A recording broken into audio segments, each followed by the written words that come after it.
Bismillahirrahmanirrahim. Assalamualaikum warahmatullahi wabarakatuh. Alhamdulillahirrahmanirrahim. Kembali kita lanjutkan pelajaran matematika kelas 9 PKBM Tumbuh Hati.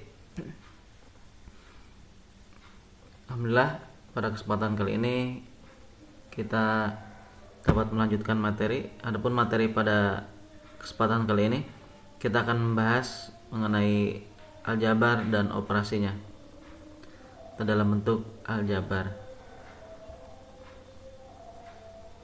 Untuk itu kita buka pertemuan kali ini dengan baca basmalah. Bismillahirrahmanirrahim. Lanjut. Bentuk aljabar. Nah, bentuk aljabar adalah bentuk penulisan yang merupakan kombinasi antara simbol atau huruf dan angka atau koefisien dan variabel. Contoh, misalkan Abdul membeli 3 dus dan 2 buah mie instan.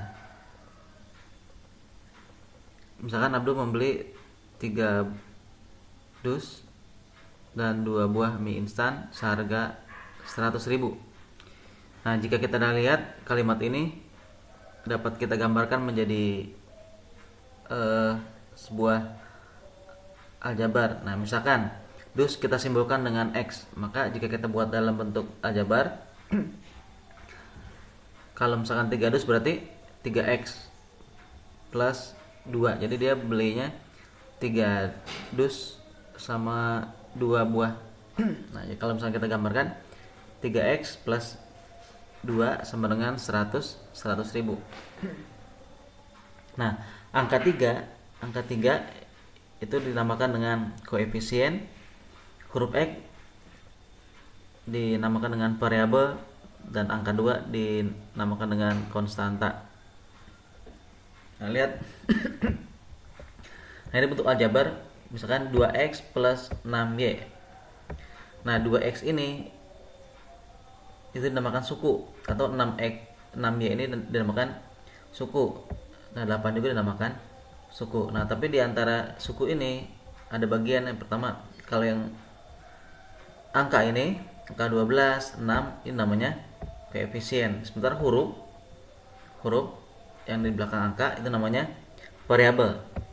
Adapun angka yang tanpa variabel itu namanya konstanta.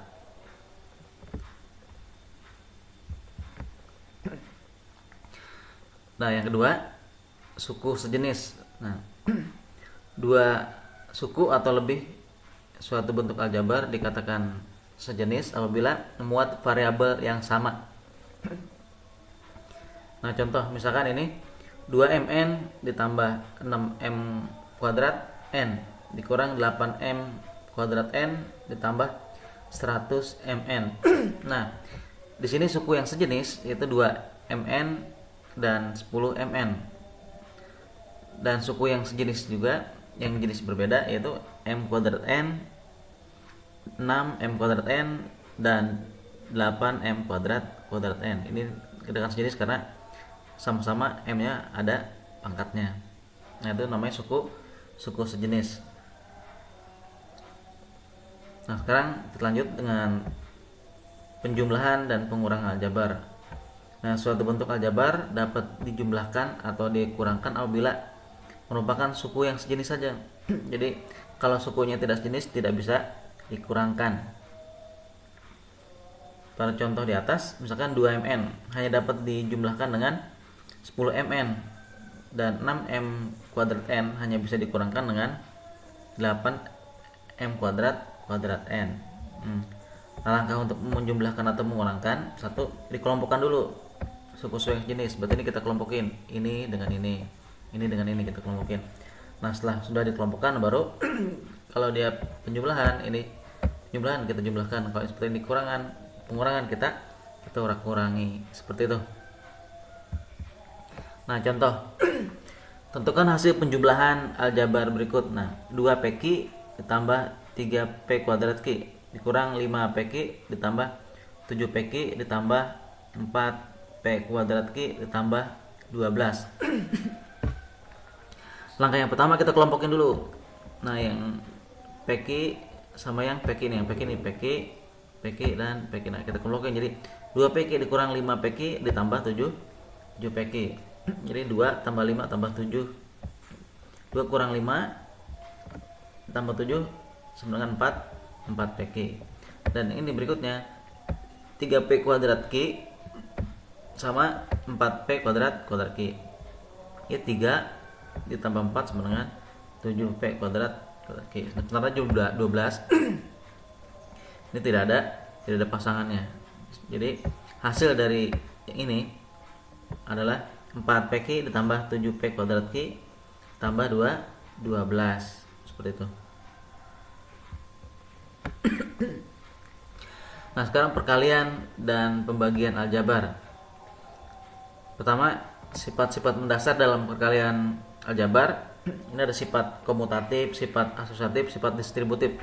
Ini sudah pernah disampaikan waktu SD. Jadi komutatif, jadi cuman kebalikan AB sama dengan BA, seperti itu. Sifat asosiatif itu sifat pengelompokan, jadi AB dikali C sama dengan A dikali BC sama dengan A dikali B dikali C, sama.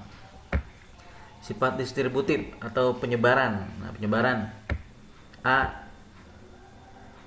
dikali B plus C sama dengan A dikali B A dikali C gitu. Nah, adapun sifat-sifat mendasar dalam pembagian aljabar itu sama, misalkan A tambah B dikurang C per D itu sama aja A per D ditambah B per D dikurang C per D seperti itu. Dan yang kedua A pangkat M per A pangkat N sama aja A pangkat M dikurang N, nanti ketemu ini. Nah, tanda-tanda garis pembagian adalah jika plus dibagi plus hasilnya plus, A dibagi B sama dengan A per B. Min dibagi min hasilnya plus, dan min dibagi plus hasilnya min, plus dibagi min hasilnya min, seperti itu. Contoh,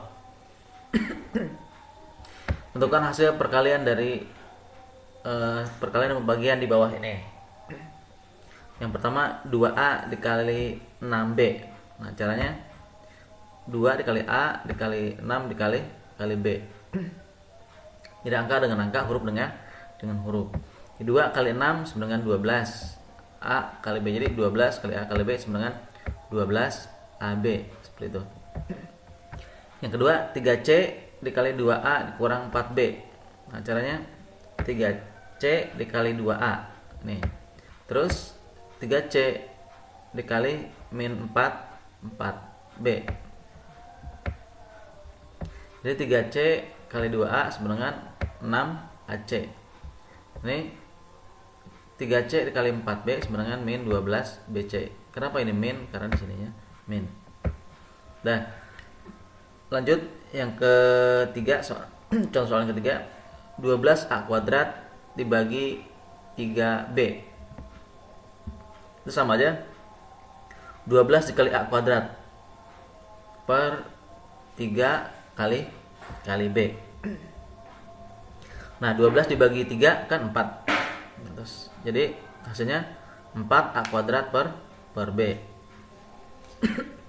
Contoh soal yang keempat, 45A pangkat 3 ditambah 15A dikurang 10 per 5A. Ini kita jabarkan menjadi 45A pangkat 3 per 5A tambah 15A per 5A dikurang 10 per 5A. Nah, seperti aturan yang tadi yang di atas atau yang ini, kita ulang ke sini. A pangkat M per A pangkat N. Ini 45 nih, 45A pangkat 3 per 5A.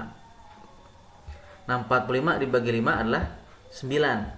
Ini A pangkat 3 per A pangkat 1. Sama kalau melihat rumus ini berarti 3 dikurang 1.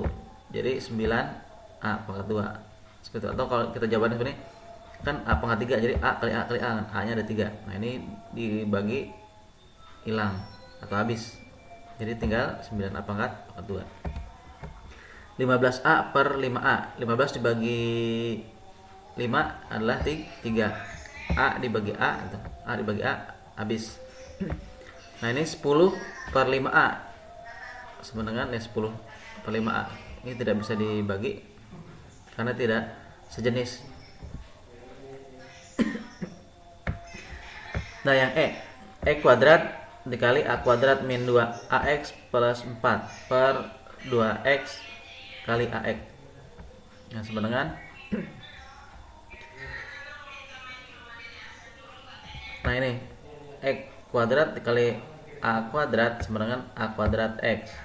Terus X kuadrat dikali 2AX itu sama dengan 2AX pangkat 3 karena X sama X. Jadi sekarang ini A pangkat M dikali A pangkat N sama aja A pangkat M tambah N. Ini sebenarnya X pangkat 2, ini ada pangkat 1 sini. Jadi 2 tambah 1 sama dengan 3. Nah terus X kuadrat dikali 4. Nah jadi 4X kuadrat per 2AX kuadrat.